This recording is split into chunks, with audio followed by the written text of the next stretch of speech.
This is Los Angeles. Our Lady, the Queen of the Angels, as the Spaniards named her, the fastest growing city in the nation. It's been called a bunch of suburbs in search of a city, and it's been called the glamour capital of the world.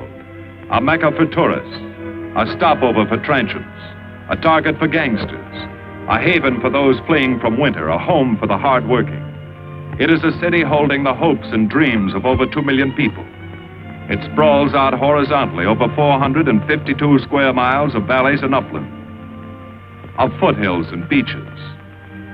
Because of that vast area, and because of a population made up of people from every state in the Union, Los Angeles is the largest police beat in the country, and one of the toughest. We're going to take you into the city hall where police headquarters are located. Here in communications are the ears and voice of the police. The lights on the complaint board flash 24 hours a day. Citizens reporting a prowler, a lost child, a man molesting a woman, an auto accident, a wild party. Spend an hour or two here and you will think the whole city has gone berserk. Minute by minute, the orders go out to the radio cars in the far-flung divisions. Watts and Wilshire and West Los Angeles. Hollywood and Hollenbeck Heights in North Hollywood. The work of the police, like that of woman, is never done. This is the case history of a killer, taken from the files of the Detective Division. The facts are told here as they happen. The story properly starts here in Hollywood Division headquarters at 1 o'clock of a June morning last year. Officer Robert Rollins had finished his tour of duty and signed out. It had been a tough day. He'd be glad to get home. His wife would be waiting up for him as she always did.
Hey, fella.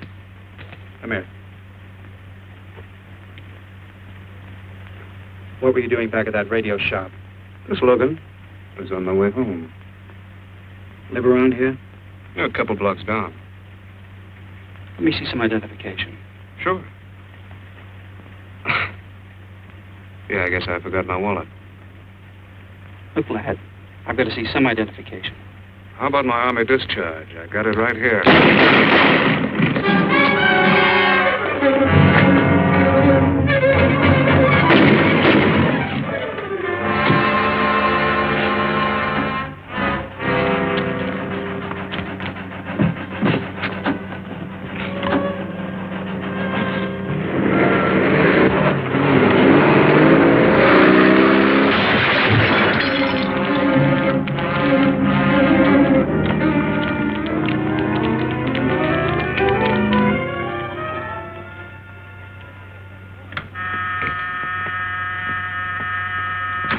Department, Operator 27. I want to report the shooting of a policeman. Hold on, please. Give me that again, please. I'm calling to report the shooting of a policeman. What's the address? 5057 State Street, just west of Santa Monica. Just a minute. Receiving hospital. Operator 2. Operator 27, 5057 State Street, 5057 State Street. An officer has been shot. Send an ambulance. All units in the vicinity of State Street and Santa Monica Boulevard. Proceed at once to 5057 State Street, 5057 State Street. An officer shot. Code 3.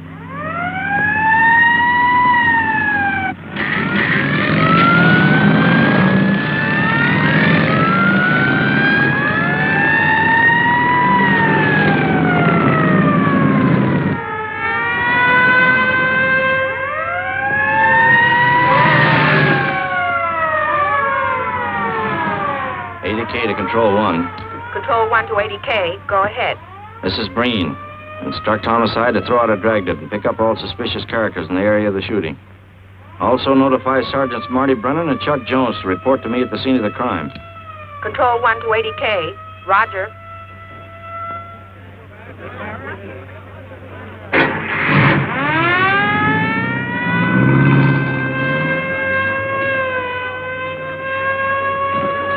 I see. Well, what have you got so far? Well, not much, Captain Breen. A couple of cartridge casings. Oh, Marty, Chuck. Hi, Captain. Eyewitnesses? Who was first on the scene? Reported it. I was. I live here. I'm a light sleeper, but my hearing is good. And my cat... Did the officer say anything before he collapsed? Yeah, he gave a description of the fella. On the shooting of the officer. Suspect is a white male American. Age 26 or 7. 5 feet 10 or 11. 155 to 165 pounds. Brown hair. Regular features. Pencil mustache. Repeat broadcast. All units. Is that about it? Yes, sir, exactly. And the officer kept saying, he looked like such a nice kid. He looked like such a nice kid. As if he couldn't believe what had happened to him. I see. Is that all? Yeah. Thank you very much. Yeah, well, anything else I can do, I'd be glad to help you. We may call you. Get his name and address, will you, Bob? This door been checked, Lee? Yeah, it's okay, Captain. Find anything? Nothing but some smudges so far. Found this in the glove compartment. I think it's nitroglycerin. Doesn't look quite right. Well, check it down to lab. Right.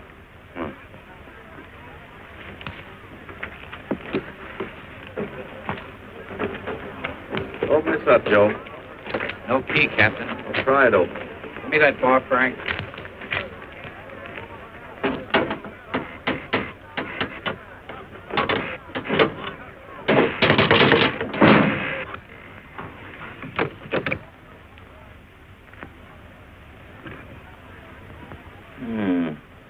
Regular arsenal. Yeah, get a load of that. What is it? I don't know. It looks like some kind of an electrical device. United States Navy. It's either stolen or war surplus. Send all this stuff down to the lab and check the serial number on that Navy equipment. Yes, sir. Captain Breen. We found these in the weeds over by the radio store. What do you got? A pair of cloth gloves, Captain. Well, he thought of everything, didn't he? All right, give them to one of the technicians. Yes, sir. Marty, you and Chuck come along with me. Let's go downtown and see what they picked up in the dragnet. Right.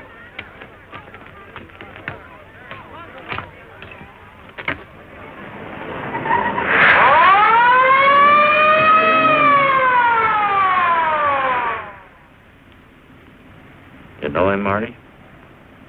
Yeah. I know his wife, too. Ever since high school. Captain, I wish you'd let Chuck and me handle this case. All right. I don't want any dead heroes. I just want the man who shot Rawlins. The suspects began to arrive at headquarters in droves.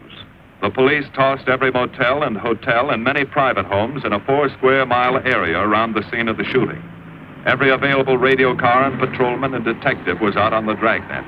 The strings were being drawn tighter and tighter. Many a man returning from a date or a late party or a poker game surprisingly found himself in a squad car, its siren screaming as it brought him to the detective bureau. The dragnet gathered in some strange fish, and many ordinary ones. All the rest of that night, the detectives probed, needled, questioned, quizzed. Everything was checked. Fingerprints, names, addresses, stories. Every fish in the net was examined. Most of them thrown back into the sea, not worth keeping. Except a few parole violators and slightly shady characters whose stories needed a lot of verifying. I wasn't prowling no cards. Just taking a walk, you know, getting in condition. You were running when the radio car picked you up. Yeah? Maybe that's why the guys call me Punchy. He's got a point there. 2 felony convictions, no warrant, no warrant. He's on parole. Book him, violation of parole. Let's have the next one, Joe. What were you doing in that vacant lot? The vacant lot. Lot? What were you doing with it at that time of night? Niệm của mình cũng cho lo ngồi ngồi siêu nổi là ngồi sang tập cái nền miêu lúc dưới lại của ngồi sinh thần nghe ngồi thần ca giờ tôi lừa đảo ra sang gì. You say your name is Ralph Henderson. So what? Well, you know, it's a funny thing, Ralph. There's a guy around this town that's been wearing your fingerprints. Only his name is Pete Hannon. Okay, so I'm dead. So what's one more confession in my life? Now you're talking, Hammond. Okay, Andy. Oh, Harry. What have we got here? Oh, some robbery suspects. Candidates for San Quentin. Handsome here is the big shot. He runs the outfit. Have a gander at his record. Car theft, escape from reform school, robbery, assault with a deadly weapon. Not bad. Look at the heater we found on him. German Luger, fully loaded. Redhead here tried to carve up one of the arresting officers with this pretty toy. Nice boys. By dawn, many minor wrongdoings had been uncovered, and a few incipient felonies. The checking of the suspects had been thorough, painstaking, and tedious. But all the work was for nothing. The man who had shot Officer Rollins was not among them. He remained no more than a description, a shadow of a man, mysterious, elusive, deadly, hidden away somewhere in the vast city. As for Rollins himself, he couldn't help. He was in a coma at receiving hospital. Mrs. Rollins waited out the long, tense hours while her husband fought to live. Many another officer's wife had so waited. Many another will. The word came shortly after sunup.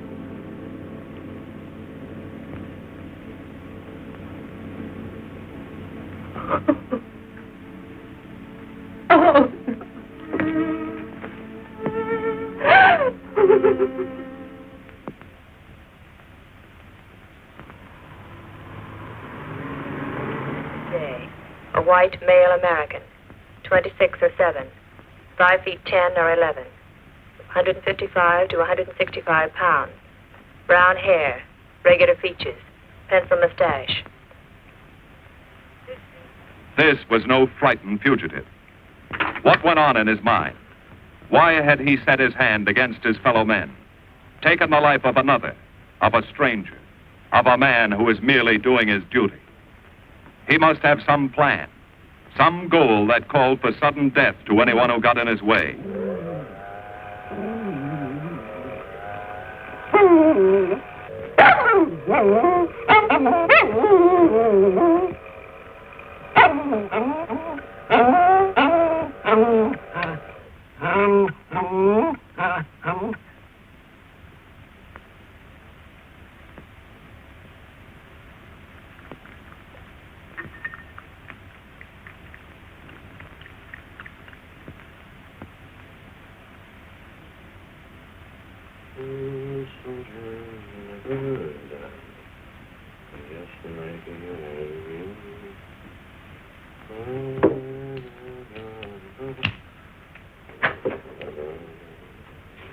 Good morning, boys. Morning, Lee. Hi, Professor. Well, I thought this was safe cracker soup. You gonna drink it, I hope? I'm really a nice guy. Stick around. I'll prove it. Come over here.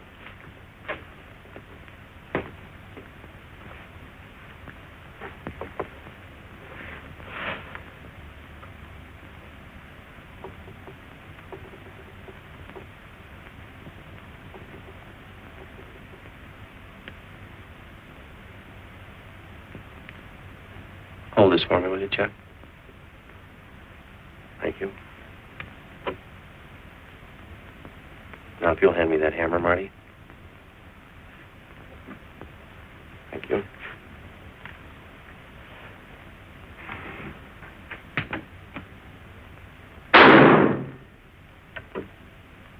Yeah. Nitroglycerin. I didn't ask for a collection of fingers, just fingerprints. All those nice fingerprints on the car belong to the man it was stolen from, Cap. Nothing on the guns or picklocks? Not even an interesting smudge. The gloves? Common type, worn by undertakers. I'll check on them. They won't show anything. What did your scientific test show? A couple of little things. Tool identification on these picklocks. I got one under the scope. You want to take a look? Yeah.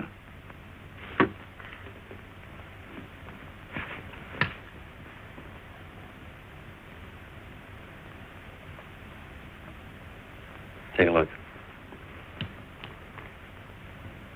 I see. Well, it seems to tie the tool up with the lock. If that microscope would only tell us who did it. I'm working on that. No, only an amateur would carry that liquid dynamite in a car. This boy's no amateur. Took the precaution of desensitizing it so it'll take normal shock. Took a lot of other precautions, too. No fingerprints, no identification, nothing definite. Except he's scientific. Knows electricity. Is inventive. Yeah. I'm happy on the trigger. This is Captain Breen. Get me Captain Stevens a burglary, will you? I hate to disappoint you, Lee, but I think you've come up with something. Hello, Steve. How are you? Did your daughter's marriage come off all right? Good. Look, Steve, on those burglaries of electrical equipment lately, were there any where picklocks were used to gain entry? Good. Well, let me know if there's another report of one, will you? I've got an idea the Rawlins killer may be tied in with those. Fine. And give my regards to the newlyweds, too. So long, Steve. Well, what are you waiting for? You've got a job, haven't you? Get going. Yeah, let's go, Junior. Hold this for me, will you, Lee? Thanks. And so, with no fingerprints and only a vague description to go by, Sergeant Brennan turned to the modus operandi file. A criminal, like any human being, has his own habit patterns, unconscious traits that can lead to his downfall.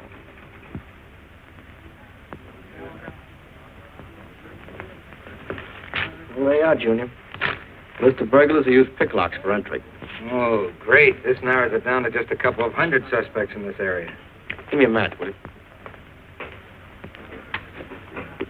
That may not be so bad. This guy's improved on the system. Maybe he's left his trademark on some other job. Well, here we go, legging it all over town, asking a million questions. What you paid for, isn't it? Am I paid to associate with you, too, Junior? You could do worse. Not this year. Come on.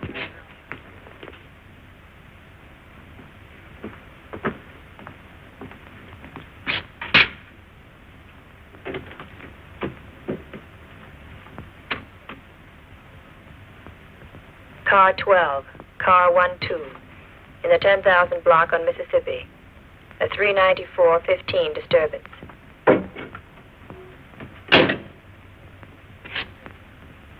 Car 80K, code 1.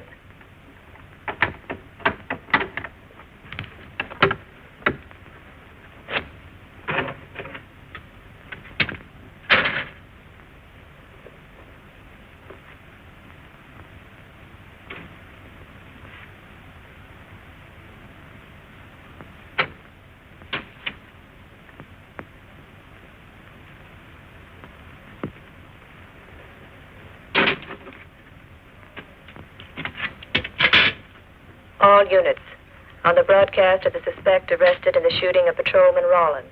Cancel the cancellation. Suspect released from custody.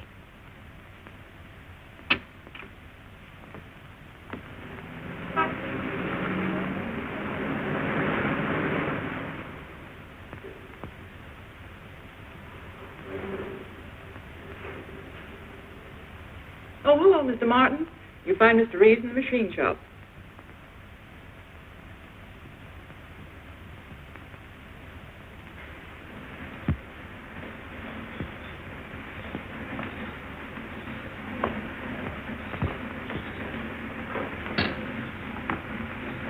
Oh, Roy. Glad to see you. How are you, Mr. Reeves? Hi. I was hoping you'd drop in. I wanted to thank you for showing us how to handle that repair job. Helped a lot.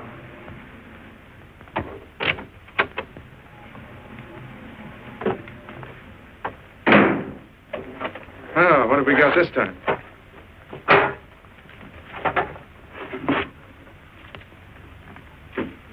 Silograph.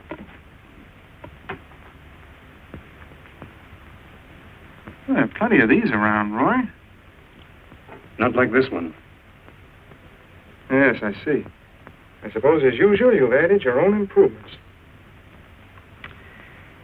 You know, it seems wrong that a man of your talents should bother consigning equipment for rental. I'd like to see you devote yourself entirely to experimental electronics. It'll come one day. I'll have a place like this. Well, why wait? I've got a pretty good setup here. You'd have modern equipment to work with, a lab, and my confidence. Thanks, Mr. Reeves. I have other plans. But, Roy, you can't tell where it'll lead. Might even work your way around to a percentage of the business. I like it this way. You just rent out my equipment. All right. All right. But if you should change your mind... I'm not likely to change my mind. I suppose you want me to set this up for rental, too. Mr. Reeves, you've already got 5 pieces of my equipment. And you'd like to know what results I've had from the rental so far, Well, I can't say as I blame you. I think you'll find this satisfactory. Satisfactory. Goodbye, Mr. Reeves. And you'll come back again soon, won't you? Sure. Oh, incidentally, how's that television projector coming along? The one you said would reflect a 12-foot image. Still working on it. I just wanted you to know I've already set up a rental on it. In fact, I think they'd like to buy. It'll come pretty high. Oh, money's no consideration with this customer.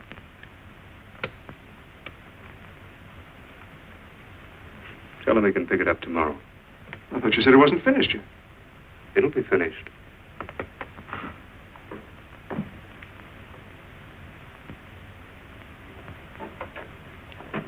It uses an image fixer and then projects by ordinary incandescence.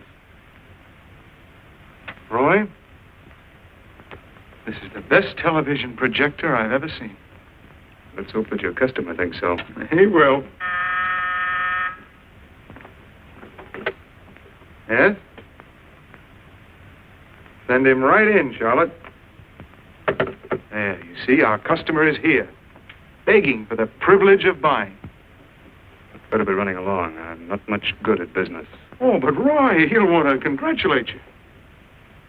Just see that the price is right. All right, Roy. I'll get you a good deal.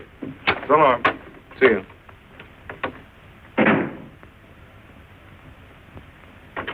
Well, Mr. Dunning, come in. Isn't it a beauty?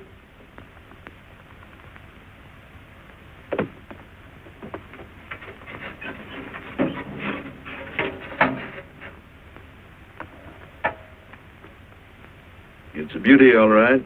You like it? I certainly do like it. You see, it's mine. What do you mean? Let me have the police. I built it. Spent years on it. Oh, you must be crazy. Roy built this machine himself. Your friend's a crook, Paul. You've been taken in. Hello? Give me the burglary detail.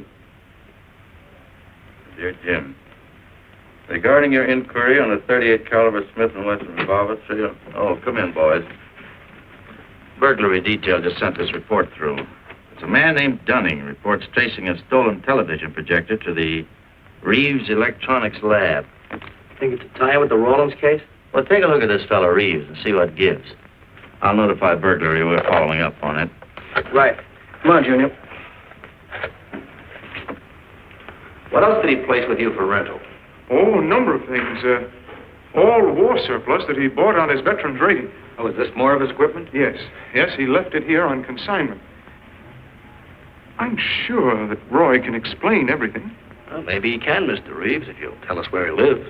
But I don't know. Mr. Martin's on the phone, sir. I'd better talk to him. I think so, Mr. Reeves. I'll take it in the superintendent's office.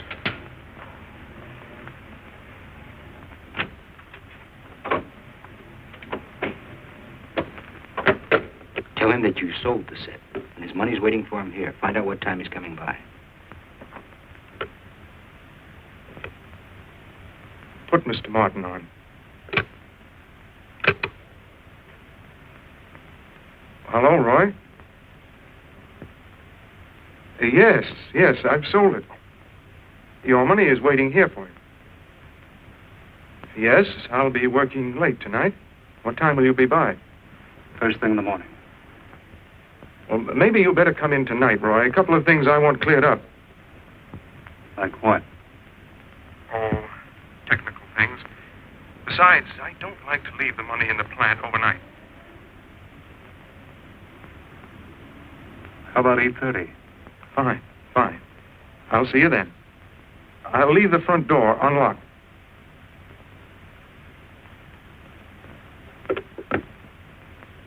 You'll be here at 8:30.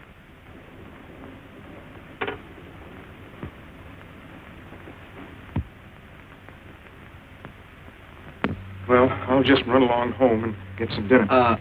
We'd like you to stay too, Mr. Reeves. Why? For company. You want to cooperate, don't you, Mr. Reeves? Certainly. Good.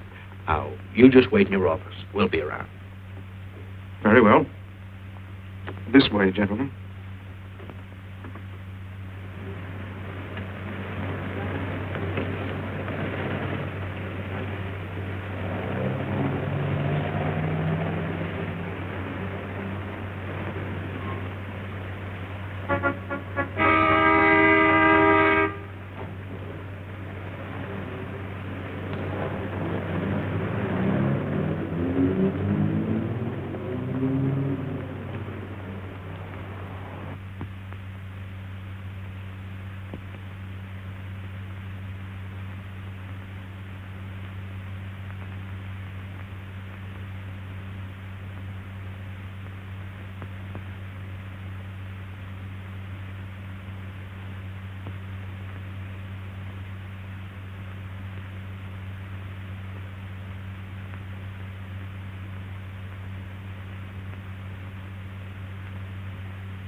Reeves.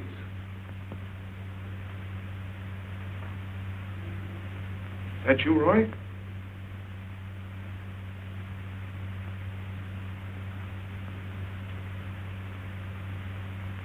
Go outside and block that alley door.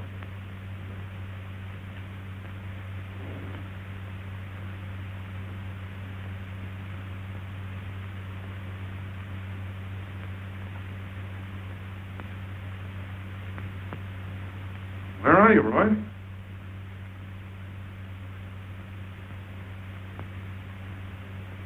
Who's in here? No one. I'm alone.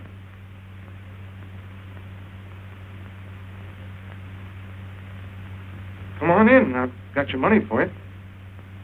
Bring it out here. All right. Just a minute.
No. None of them even looks like Roy Martin. He had such a fine face. Didn't keep you from carrying a gun. Or didn't you know that? No, I didn't. I told you all I know, all he ever told me. What about his friends? Didn't he have a girl? No, I don't think so. He had no interest in anything but electronics. Where did he pick up the subject? Books, magazines. Mostly from the Signal Corps. He was attached to a radar unit. Get a teletype off to the War Department. That might help. Yes? Ready on your call to receiving hospital, Captain Breen. Hello, this is Captain Breen. What is the latest report on Sergeant Jones?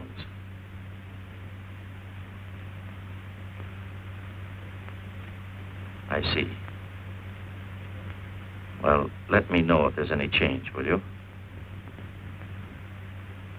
Thanks. Chuck's in pretty bad shape, Marty. He's paralyzed. May never walk again.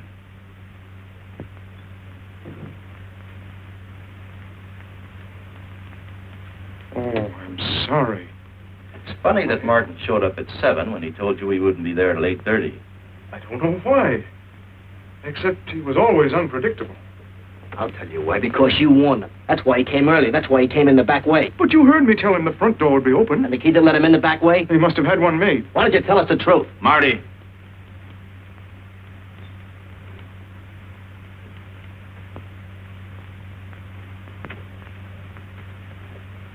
Now, look, Paul.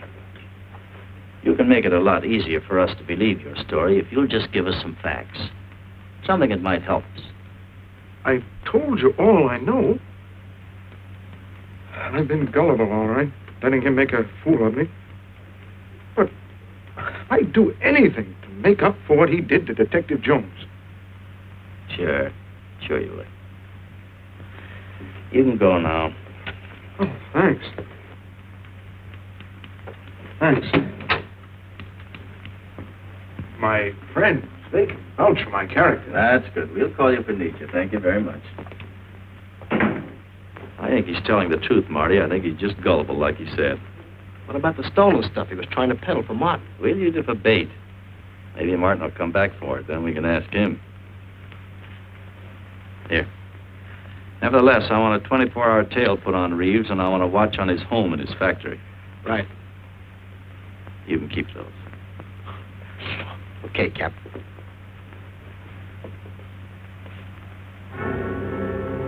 And now the killer changed his tactics, his modus operandi. It would baffle the police. They always expected burglars to remain burglars, not go in for stick-ups. They never tie this up with him. So wearing a variety of disguises, coming and going like a shadow, ready to kill if cornered, he struck the bottle stores in a one-man blitz that had the robbery detail dizzy.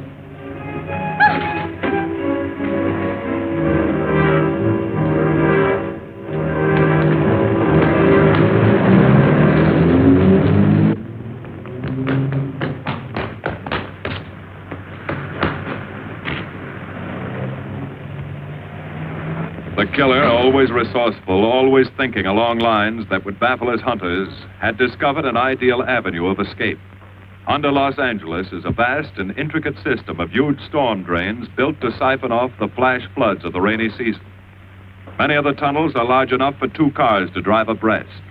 Here were 700 miles of hidden highways, ideal for the use of someone who needed to hurry from place to place without being seen. Ideal as a hiding place for guns and supplies in case of emergency. What is it, Lee? Well, the reason I asked you to come over is I think I've hit on something. An identification? No, not quite, but a tie-up. Now, these are the shells from the gun that killed Rawlins. These were fired in the liquor store holdup in which the bandit got away. And these were fired at Chuck. Now, as you know, every ejector, even in guns of the same model and caliber, is different. Each one leaves its own markings on the cartridge casing. Now, look at these fine striations. This deep gouge. The same on all 3. In other words, the man who killed Rawlins and the man who shot at Jones and Brennan, the stick-up who's blitzing the liquor stores are all the same man. Right. All we need to know is what that man looks like. Get me Chandler in robbery, will you? I've got an idea about that. Also, it'll give us a chance to see if Reeves is on the level with us. Steve, Breen, about those blitz holdups you're on. Round up all the victims and have them down here tonight, will you? Oh, it's just a little scheme. Thanks, Steve. That's good. Now sketch another one of the same type, only this time thin it out a little, huh? All right. Hi, Lee. How's it coming? We ready for tonight? We'll be ready. Think it'll work?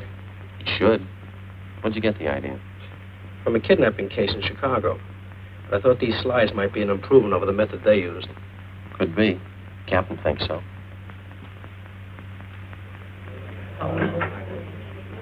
Good evening, ladies and gentlemen. May I have your attention for a moment, please? You've all been asked to sit in on a little experiment tonight. We're going to try to build a picture of a face. A face of a man who's cunning, resourceful, and deadly. He's a man who killed a police officer. Now, some of you he held up at the point of a gun. You may have seen his face, remembered something about it. And we want you to tell us exactly what you remembered. Whether it's his hair, eyes, nose, or mouth. And we're going to try to put those pieces together so that they add up into a picture of the face of the man we want. Now, you can see how we're depending on you. Lights?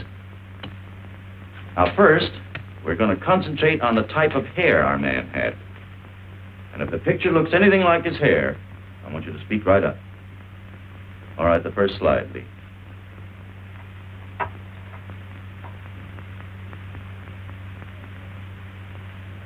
His hair had waves in it, well groomed. That's the idea, Miss Smith.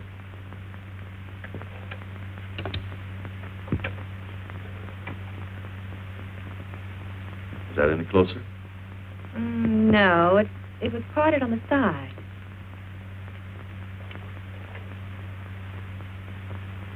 Oh, that's more like it, except it was thicker.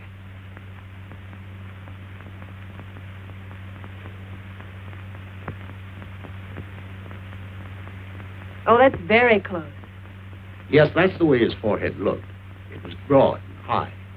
All right, hold that slide. On the next series of slides, we'll take into account his eyes.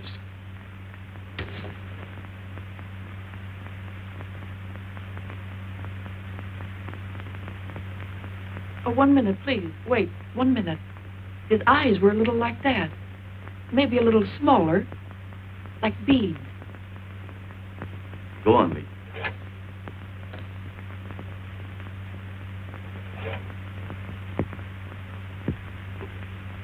Now you've got it.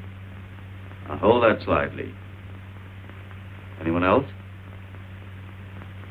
That looks like him, only a little madder. He had a patch over one eye when he come into my place of business. I remember noticing that the one showing was blue. Well, the guy that stuck me up had on horn-rimmed glasses. He was wearing a Band-Aid across his nose when he knocked me over. Uh-huh. All right, hold that, Lee. Well, so much for the eyes. Go ahead.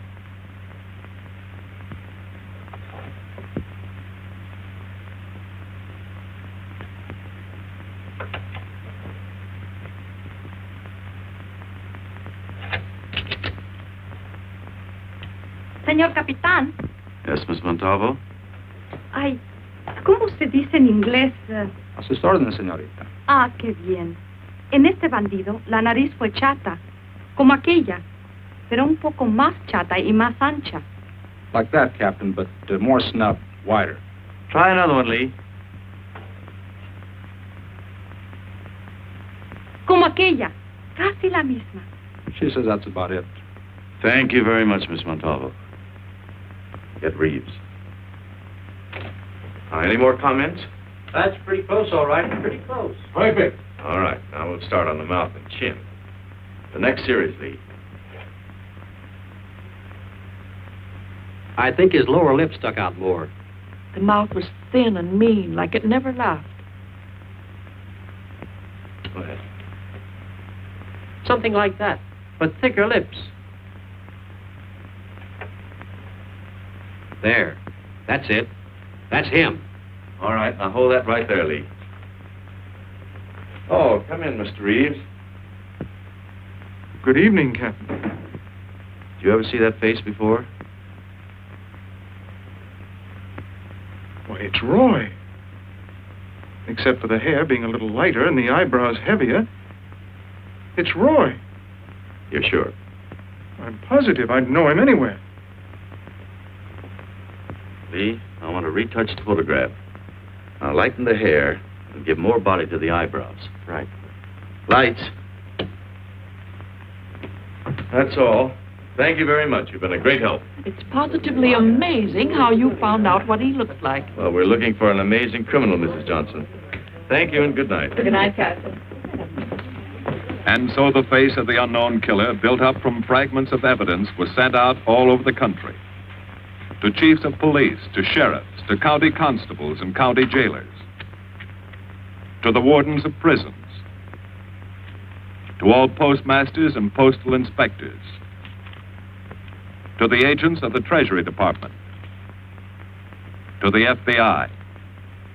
They showed that picture to the inmates of jails and prisons, to men with a wide acquaintance among the cat burglars and the violence boys. Informers and con men and sharpshooters were quizzed, those on the fringe of crime and those deep in the rackets. Many wanted to help. Nobody could. No one in the underworld recognized that mysterious face. He was as unknown as if he had lived in the 16th century.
Reeves.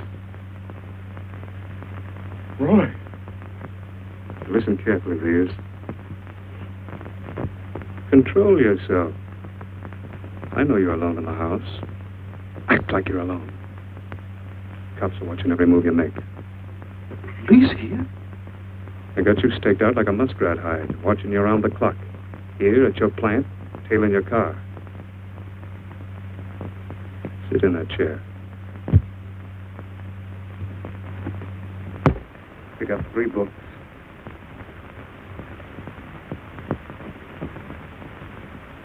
Don't look up and don't answer me. All right. So glance at the book.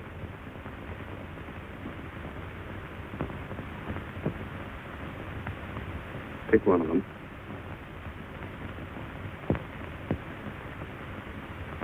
Okay. Now that's the book you want to read before you go to bed. Now, get up and turn off the lamp.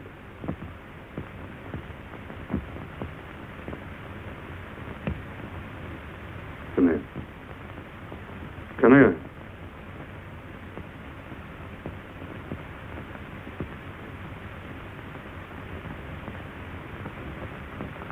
Go in the den.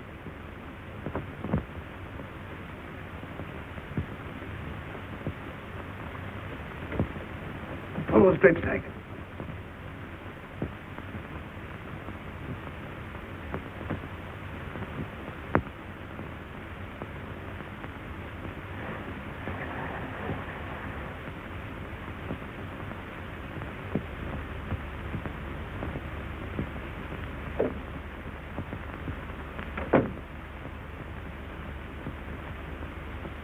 Get away from him.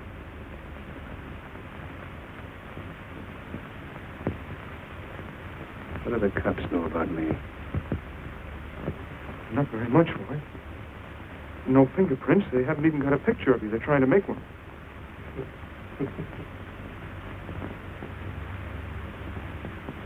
How much cash you got in the house? None. I never keep any cash in the house. It isn't good business. Suppose you think it was good business letting me walk into that trap. No, I know. Don't do anything you'll regret. Now listen to me. It isn't too late. Give yourself up. Come to your senses before you kill someone else.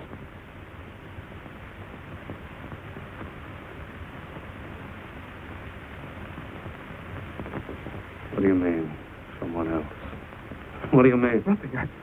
The 2 officers, they said one of them might die. He's still alive, isn't he? Breathes? I never thought you'd stooge for the police. You almost got me killed. Roy, you know the police are right outside. You'd never get away with it.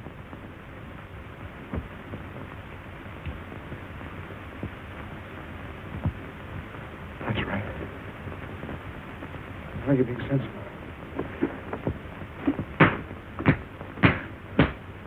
I know there's money here. Where is it? Don't worry. I'll get it.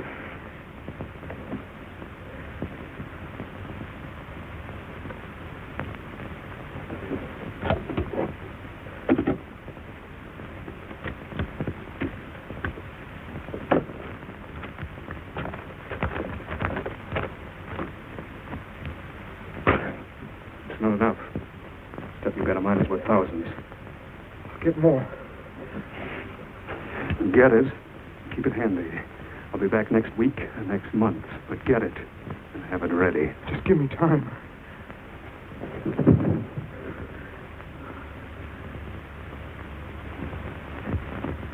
Oh! Look, I don't want policemen outside my house following me around. That's what made Roy suspicious. I'm leaving in the morning. I'm afraid I'll have to disappoint you, Paul. Unfortunately, you're our bait. I won't do it. I've done enough. Look, no one's done enough until we find this killer. I asked you to keep a sharp lookout on this house, Marty. I did. 2 of the best undercover men in the department were assigned here. I didn't keep Martin from getting in. What's the matter? You tired?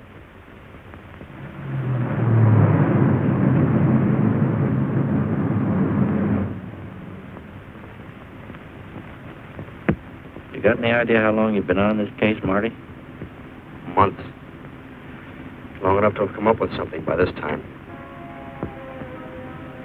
You know any more about the Rawlins killer than you knew the first week? Yeah. He's about the toughest nut I've ever had to crack. That's what I told the chief when he called me in this afternoon, wanted to know why the case hadn't been broken. Look, Captain. Rawlins was a friend of mine. So's Chuck. I've got a bigger stake in this than the chief knows.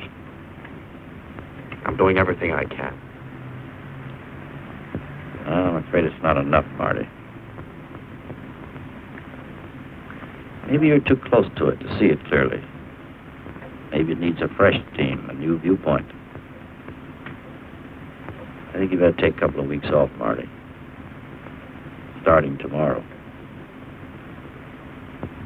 Anything you say, Captain.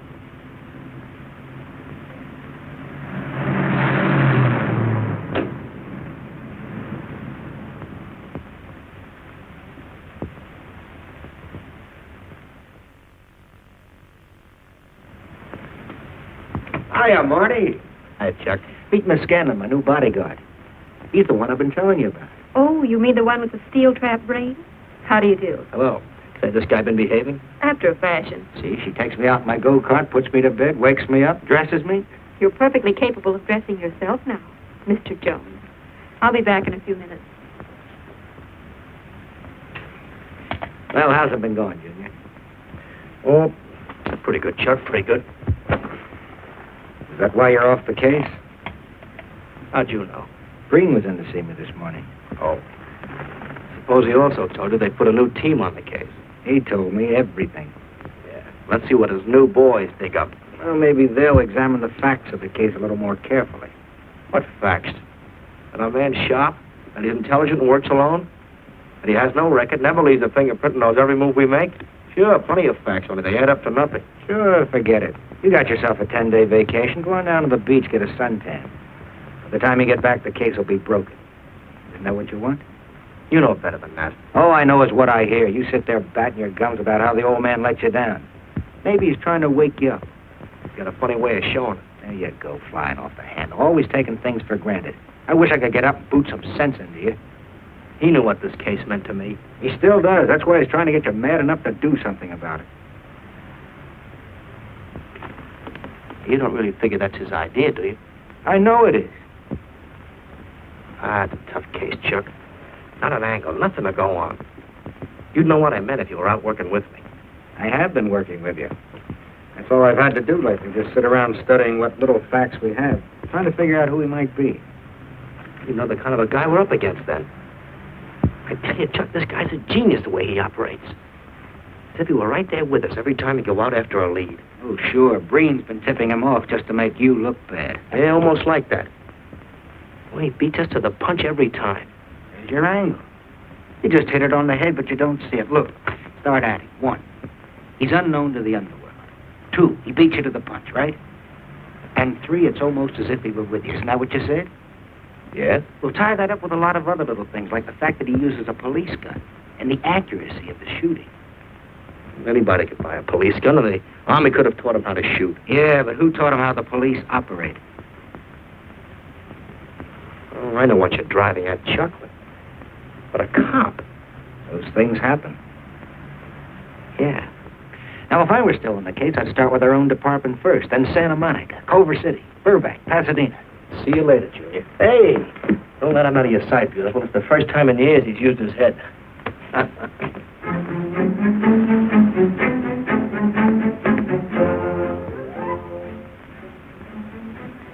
But you get a print of every mug we take. We always send L.A. a copy, Sergeant. It's personnel photos I want. You mean of our boys? That's Roland's killer, isn't it? That's right. You've checked your own department. We did that first.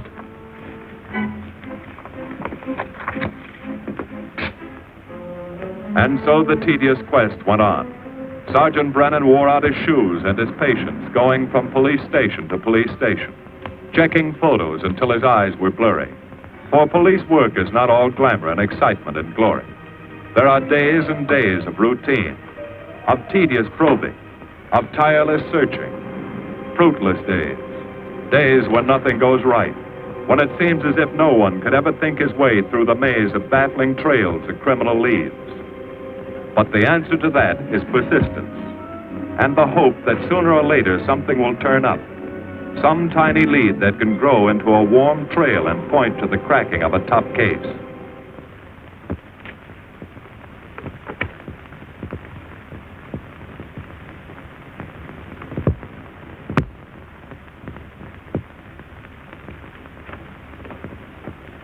Well, that does it, boys. Can't say I'm sorry you didn't find him in here. I'd hate to think it was a cop. Doesn't seem to be anybody. Just a lot of pieces of a face that never existed. Would you mind if I see that again? Sure, frame it. Put it on your dresser. Wait a minute. He wasn't a cop. He was a radio technician right here in our dispatch office. What did you say? I'm saying he worked here in 42. Well, come on, give. I remember the kid well. He was sort of strange, never bothered with anyone in the department, just kept to himself. But he was in line for promotion when he was drafted. Where was he living at the time? I don't remember. Try the dead files. He never asked for his job back after the war. I remember writing to him about it, though. He was an excellent worker. Oh, yeah, here we are. Yeah, this is it. Took a while before he answered, but like he says in the letter, he wasn't interested.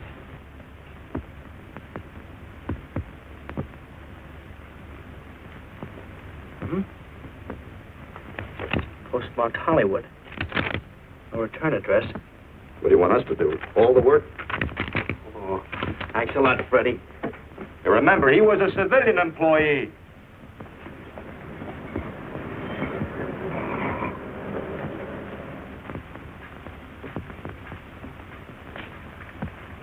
Well, how about it? Anybody recognize him? Not on my route. I never saw him before. Okay, fellas, thanks very much. I thought for a minute... No. He had that face. I wonder. Yeah? Well, this may not mean anything, but he looks like a guy that's on my route. He never gets any mail, but I see him around there all the time. He lives in one of the courts. Where? Come on, I'll show you. It's not that easy. What time does your route take you past those courts? About 9 o'clock. Why? Just thinking.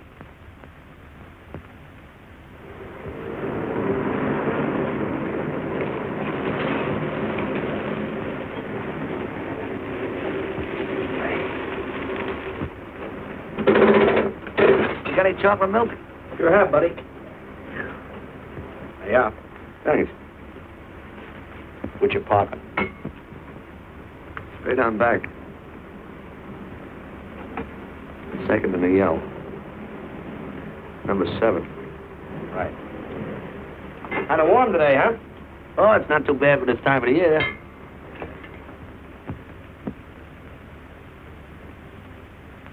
Good morning.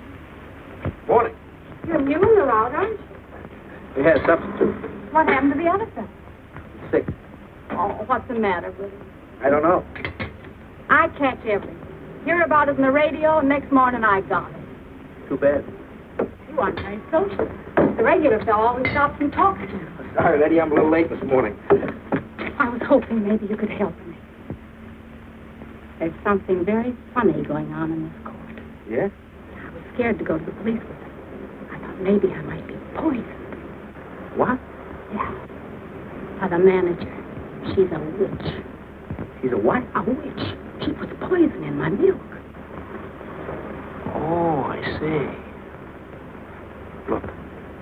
You switch the bottles when she isn't looking, see? Drink our milk. Then you'll be safe, right?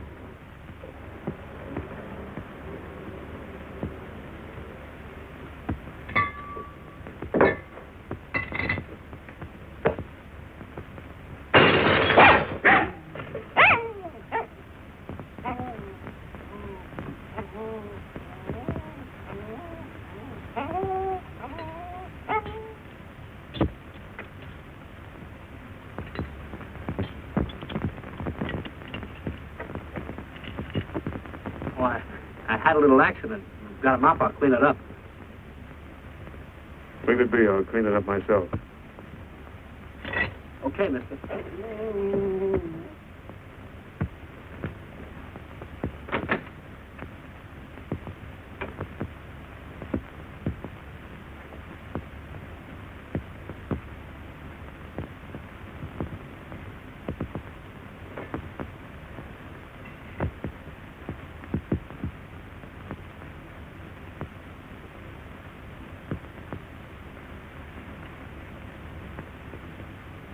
The place is called Bellevue Court. I drew this from memory, but it's pretty close. That's where he's hiding out, right there. Are you sure he's our man, Marty? Captain, I couldn't go wrong on that face. He's our man.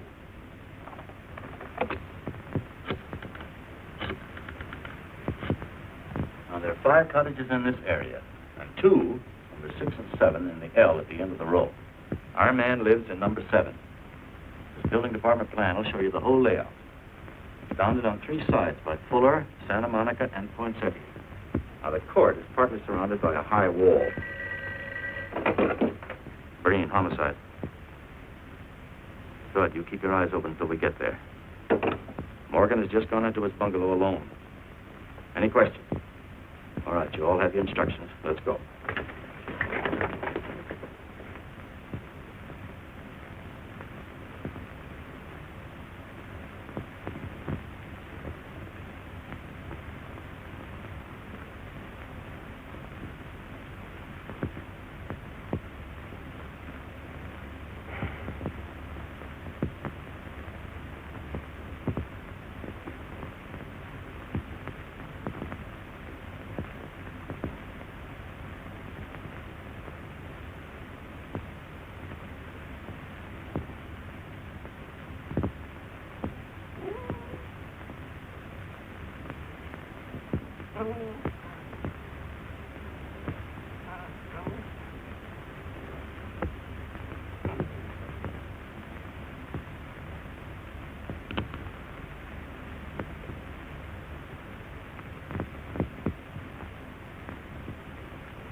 We're out on time. Wait 5 minutes. Go around and block the side entrance. Keep your lights off.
All units in the vicinity of Santa Monica and Fuller. The murder suspect in the Rawlins killing is at large.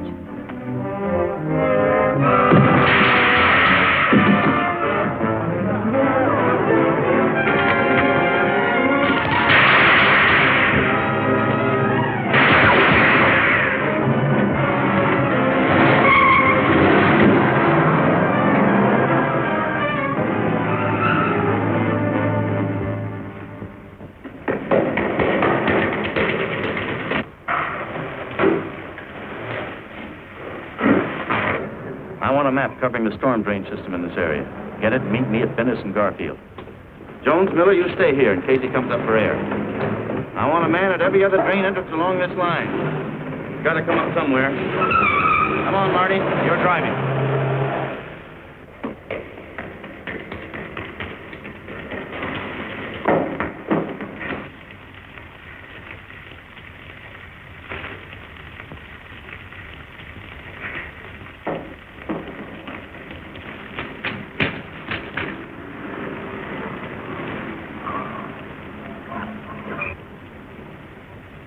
Keep this drain covered. It's liable to pop out anywhere.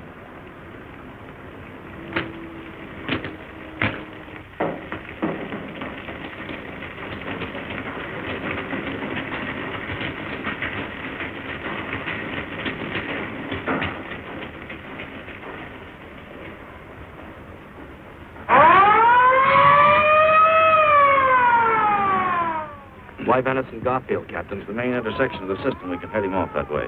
ADK to Control 1. Clear frequency 7. This is an emergency. Control 1 to all cars on frequency 7. Stand by. Control 1 to ADK. Go ahead. Notify homicide. Send the following to Venice and Garfield. 4 squads, battle lanterns, gas mask, tear gas. Urgent. This is a code 3. Control 1 to ADK. Roger.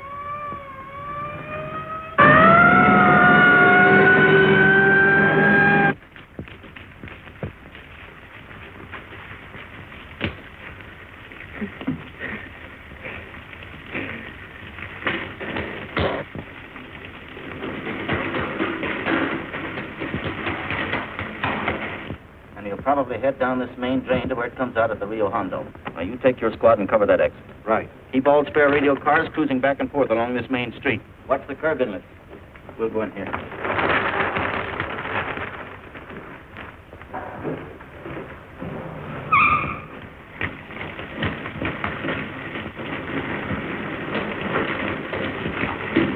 Any sign of him? No. And we've searched every foot between here and the Rio Hondo outlet. And he must be up ahead.